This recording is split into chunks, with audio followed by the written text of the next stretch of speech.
कक्षा 7 गणित। इस समय हम लोग सर्वसमीकाओं का अध्ययन कर रहे हैं।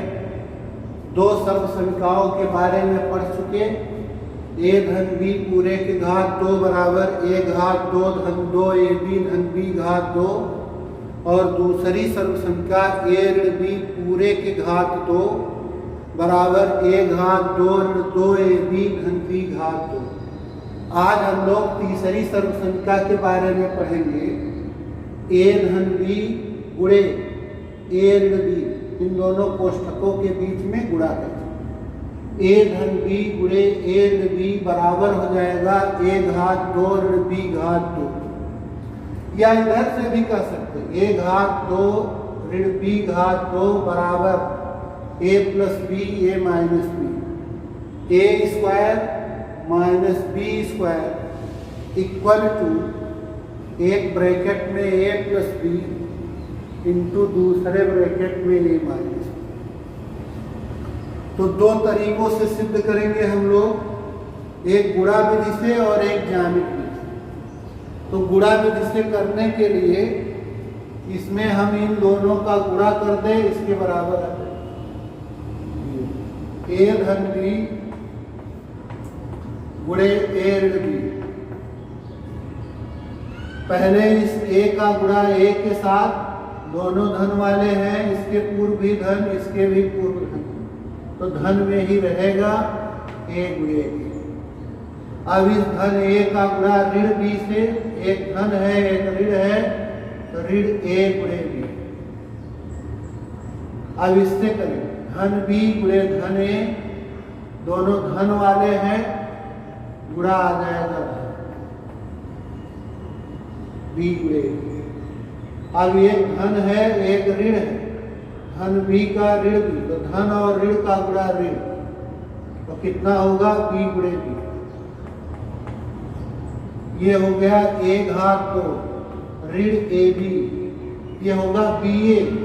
ab ba एक ही है, क्रम विनिमय नियम का पालन होता है, तो इसके स्थान पर भी हम लोग a b लिखें, ऋण b घात।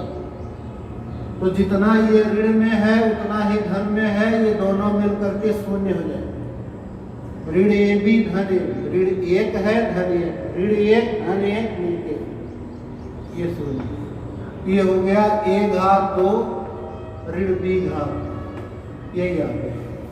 तो a धन b गुणे a ऋण b, ये गुणा किया जाता है तो इतना ये सर्वसमीका। अगर हम इनका स्तंभवार गुणा कर दें कॉलम मेथड से तो भी यही है, स्तंभ हो a प्लस बी गुणे a माइनस। a का गुणा a में, दोनों धन वाले हैं, a स्क्वायर। धन a का गुणा धन b में, धन ab। अब दूसरे पद से करेंगे ऋण b से, तो ऋण b का गुणा a में, एक ऋण है एक धन है, ऋण में होगा ऋण ba। तो जब हम निचले वाले पंक्ति के दूसरे पद तीसरे पद इनका गुणा करते हैं, तो एक बात का ध्यान रखते हैं कि जो भी गुणनफल आए अगर वो ऊपर वाले पंक्ति के सजातीय है तो उसी के नीचे लिखते। तो ऋण b गुणे a, ऋण ba या ऋण ab एक ही बात, तो ये इसके सजातीय है इसलिए इसके नीचे लिखते ऋण ba है। ऋण b का गुणा धन b में, धन ऋण का गुणा ऋण b गुणे b, b स्क्वायर, न तो इसके सजातीय है न इसके, तो आगे लिखते ऋण b घात। जोड़ देंगे, इसके नीचे कुछ नहीं, a घात 2, जितना प्लस में है उतना माइनस में, ये मिलके शून्य हो जाए, ऋण b घात। तो इस तरह a धन b और a ऋण b का गुणा करने पर a घात 2 ऋण b घात। आइए इसको ज्यामिति विधि से करते हैं। ज्यामिति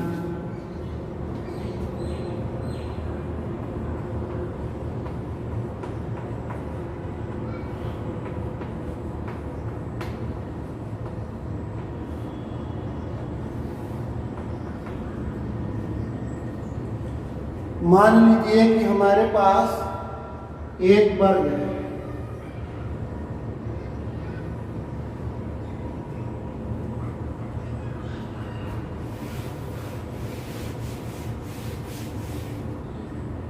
एक वर्ग,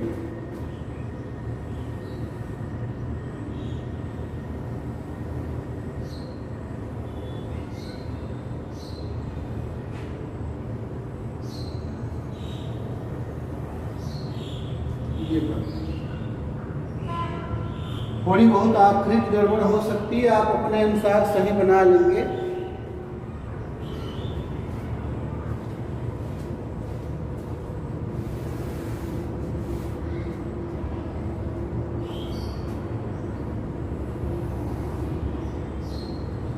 मान लीजिए कि इस वर्ग का नाम है ABCD और इस वर्ग के भुजा की लंबाई है A। वर्ग है तो चारों भुजाएं बराबर होंगी। इस वर्ग के प्रत्येक भुजा की लंबाई A है या A मीटर जो भी कर। और इसमें मान लीजिए एक वर्ग यहाँ और बना है,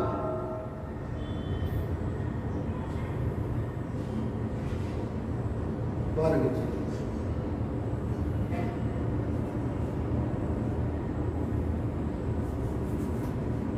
मान लीजिए यहाँ E लिख दे, यहाँ ये।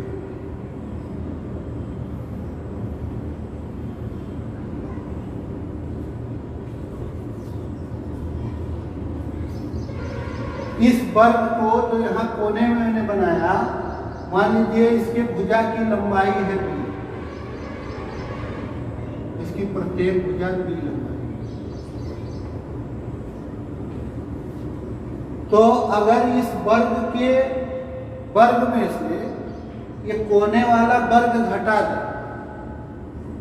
काट के निकाल दे, तो जो शेष आकृति बनेगी उसका क्षेत्रफल कितने के बराबर होगा, यही पता करना।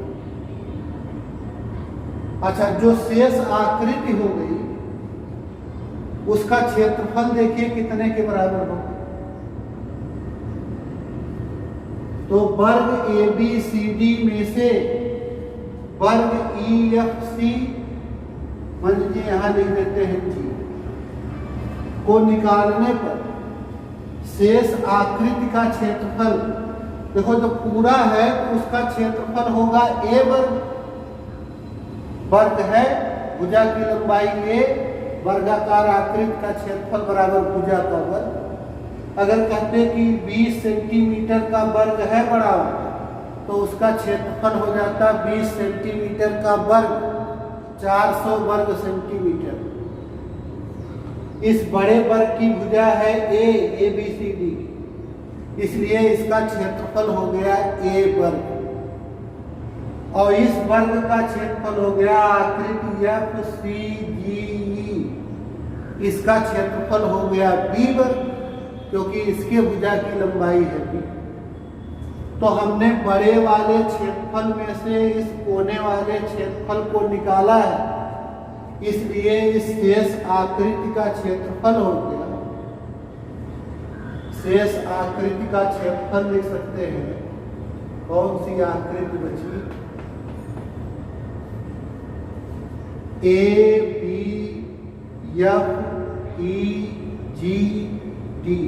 ये आकृति ABFEGD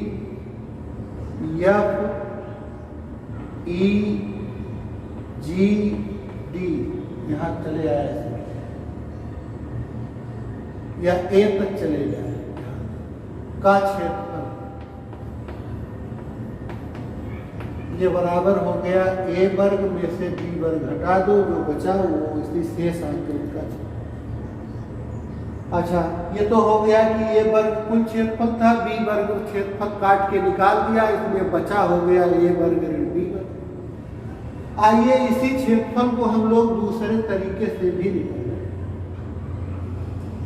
तो इस दूसरे तरीके से इस क्षेत्रफल को निकालने के लिए यहां से इसको ऐसे मिला दें।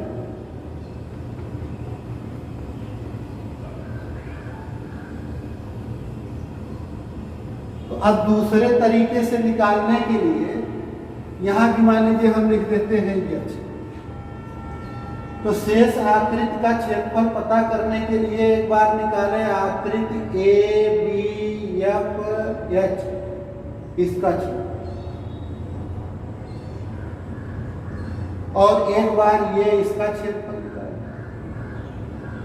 आकृति एच ई जी टी, ये क्षेत्रफल और ये क्षेत्रफल जोड़ दें तो यही शेष आकृति का क्षेत्रफल।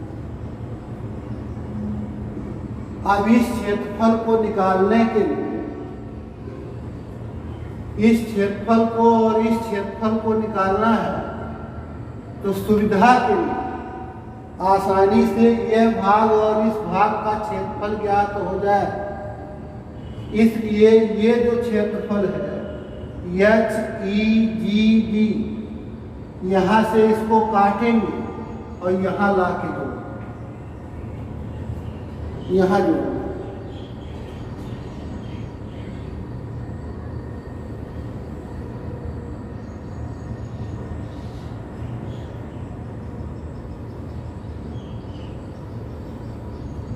तो पहले हम कह रहे थे कि शेष आकृति हमारे पास ये इतना है, इसका क्षेत्रफल दो भाग में बांट के निकालें, एक ये भाग हो गया दूसरा ये, और अब सीधा हो गया जो बची हुई आकृति है शेष आकृति यही है,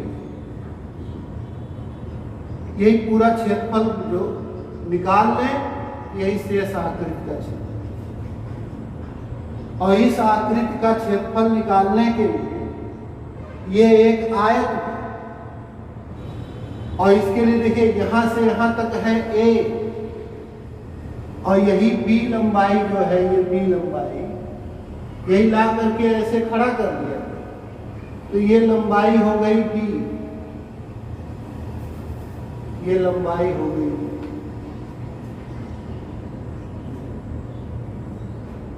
ये हो गया बी।